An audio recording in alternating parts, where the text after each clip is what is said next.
नमस्कार भक्तों, स्वागत है आपका। आज हम सावन महात्म के 8वें अध्याय की कथा का श्रवण करेंगे। ईश्वर ने कहा, संत कुमार, आपसे पाप को नाश करने वाला बुध तथा बृहस्पति व्रत को कहूँगा, जिसे श्रद्धा के साथ करके प्राणी उत्तम सिद्धि प्राप्त करता है। ब्रह्मा ने चंद्र को ब्राह्मणों के राज्य आसन पर अभिषिक्षित किया। किसी काल में चंद्रमा ने श्री बृहस्पति की तारा नाम वाली पत्नी को देखा। वह रूप यौवन संपन्न लावण्य मद गर्भित देख उसके रूप पर मोहित हो काम बाण के वश में हो गया। अपने घर में रख चंद्रमा ने गुरु पत्नी को बल से उपभोग किया। इस प्रकार बहुत काल बीत जाने पर उसे एक पुत्र हुआ।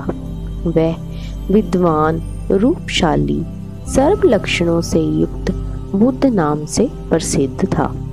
बृहस्पति अपनी स्त्री को खोजते हुए चंद्रमा के घर में गए। चंद्रमा से कहा, मेरी पत्नी को दे दो। गुरु की स्त्री के साथ तुमने कैसे गमन किया? गुरु तुल्य पाप से तेरा कैसे छुटकारा होगा? इस बड़े पाप के संयोग में तुम्हारी कैसे बुद्धि हुई? तेरी इस प्रिया तथा अपनी गुरु की स्त्री को मुझे चुपचाप दे दो। प्रायश्चित को एकांत में करके पाप से रहित हो जाओ। यदि ऐसा ना करोगे तो इंद्र सभा में तेरे इस पाप को कहूँगा।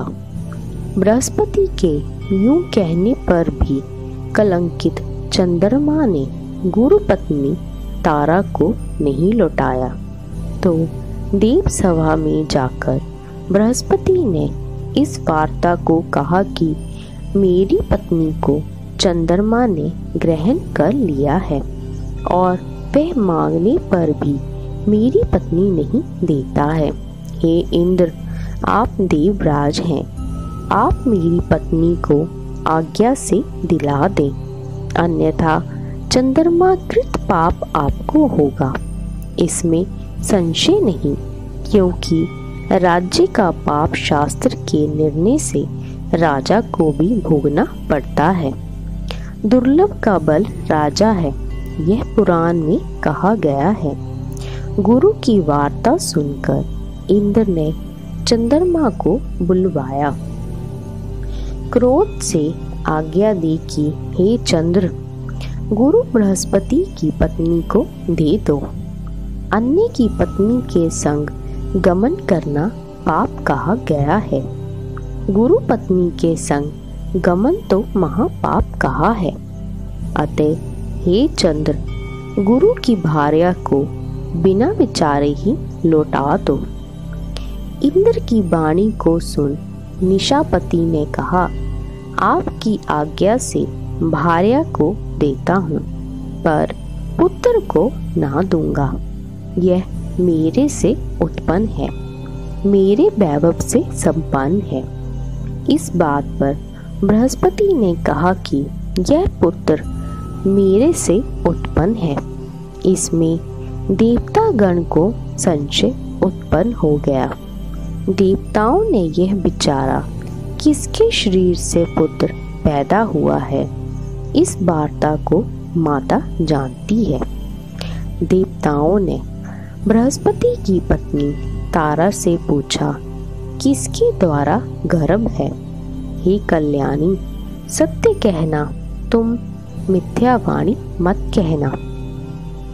लज्जा से संपन्न तारा ने कहा, चंद्र का औरस और बृहस्पति का क्षत्रिज पुत्र है। आप लोग जिसे सुयोग्य जाने उसे दें। ऐसी वाणी सुन देवताओं ने शास्त्र से विचार कर उस बुद्ध लड़के को चंद्रमा को दिया। इससे गुरु को खिन्न देख देवों ने दोनों को वर दिया। चंद्रमा से कहा कि हे चंद्र, तुम घर जाओ। यह पुत्र तुम्हारा है। चंद्रमा तथा बृहस्पति पुत्र यह ग्रह होगा। हे सुराचार्य, और भी शुभ वर को ग्रहण करो। जो मेधावी दोनों को मिलकर एक साथ व्रत करेगा उसे सब सिद्धि होगी। यह सत्य है, इसमें संशय नहीं।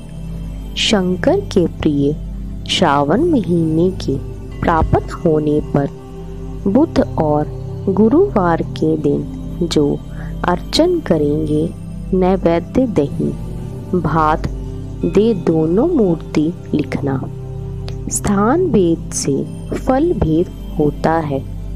जो मूर्ति को झूले पर लिखकर अर्चन करता है वह दीर्घ आयु तथा संपूर्ण गुणों से युक्त पुत्र प्राप्त करता है। जो प्राणी खजाने में मूर्ति लिखकर अर्चन करेगा तो उसके खजाने की अभिवृद्धि होगी तथा उसका क्षय नहीं होगा। पाकशाला में लिखकर अर्चन करने से पाक वृद्धि और देवागार में लिखकर अर्चन करने से देव की दया होती है। शयन घर में लिखकर अर्चन करने से स्त्री का वियोग कभी नहीं होता। धान्य गृह में लिखकर अर्चन करने से धान्य की वृद्धि हो जाती है। इस तरह तत्स्थान में उसका फल होता है। 7 साल व्रत करके उद्यापन करें। पहले रोज अधिवासन कर रात में जागरण करें।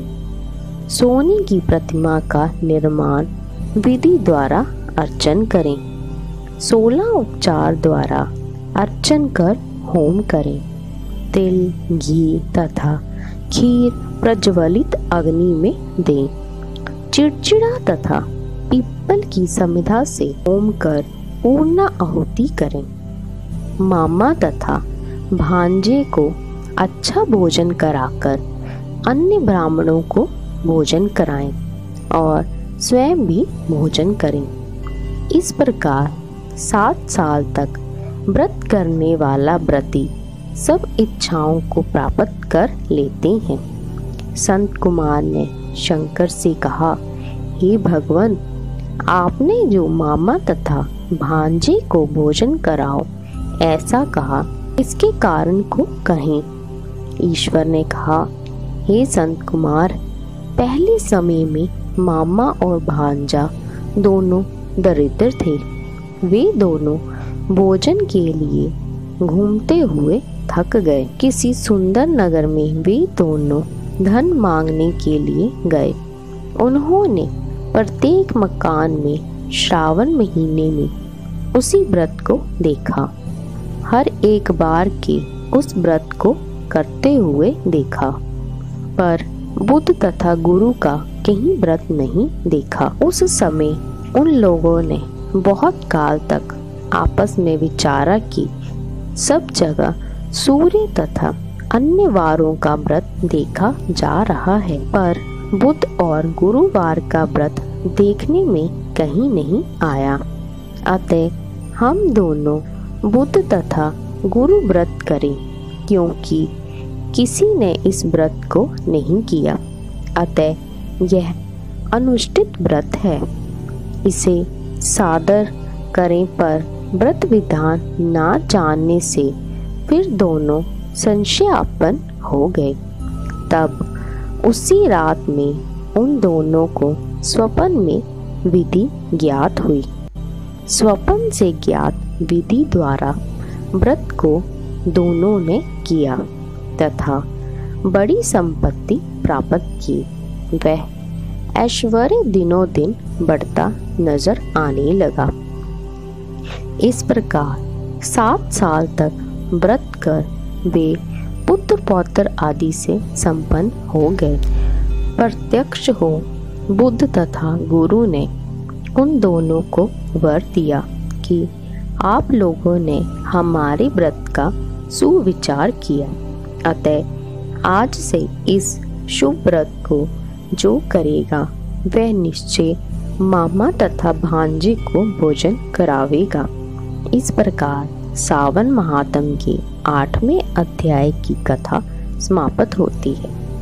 जय भोलेनाथ।